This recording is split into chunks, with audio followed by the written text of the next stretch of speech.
on the CNBC Newsline, UBS's Art Cashin. Art, talk about the data that's coming next week in a minute, but I do wonder whether or not you think yesterday's auction was historic or pivotal in terms of near-term market direction. Well, it certainly was something that got everyone's attention. You know, it was not just a poor auction. It was absolutely lousy. And you know, when the dealers have to step in to save a treasury auction, that's a rare occurrence. And, you know, David and Mark Zandi were having a very important conversation a little bit earlier, and that's on being able to finance this deficit.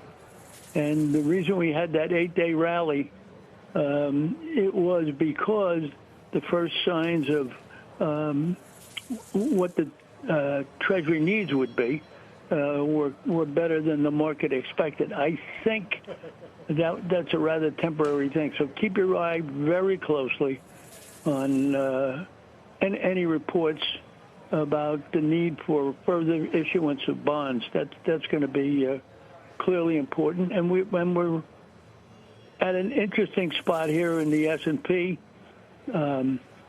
Obviously 4,400 resistance at the top, and we stopped at the 50-day moving average, which is 43.40. So we've got some guidelines in here to watch. And then again on the 10-year, below 460 is somewhat encouraging to stocks, and above 470 would probably put pressure on them. So very much about bonds and about yields. So that's a key area, and it was an important discussion that David was having. Yeah. What do we think about the high-profile names that covered shorts at the long end not too long ago, around 5? Well, you know, it got to a level where it looked like it was going to punch through, and the absolute resistance in the yield is up around 5.25, and I think that's what got them nervous.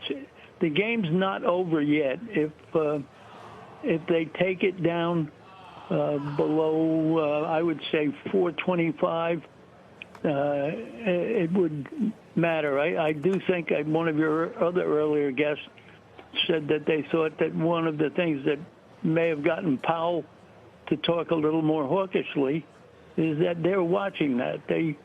They were a bit surprised to see it get up to 5%, but then they realized that it was doing a good deal of the Fed's own work for it, and that was pleasant. And the fact that it was pulling back smartly made him nervous, and I think he wanted to inject a little hawkishness to keep that from going any further.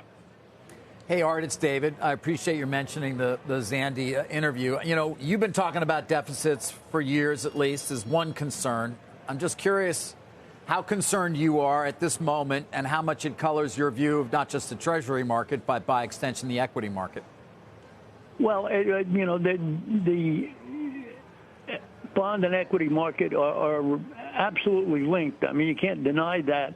I mean, it used to be some vague aspect to it, but now when the 10-year yield moves at certain levels, you can almost see it responding in stocks. So I am worried about the deficits. I think that, you know, floor traders have to think about a lot of things ahead of time, and I'm wondering whether the move by Senator Manchin may, in fact, bring the discussion of deficits way up top, depending on whether he moves for different elective office and brings the topic up, or just the mere fact that he was a little bit of a deficit hawk.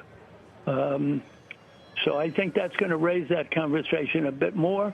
And the more active that conversation goes, the more impact it will have on the bond market and therefore in the stock market. As I said, that to me, that whole 8-day run to the upside was when the Treasury announced lower than expected demand for new issuance. And I think they will have that lockstep reaction again, David.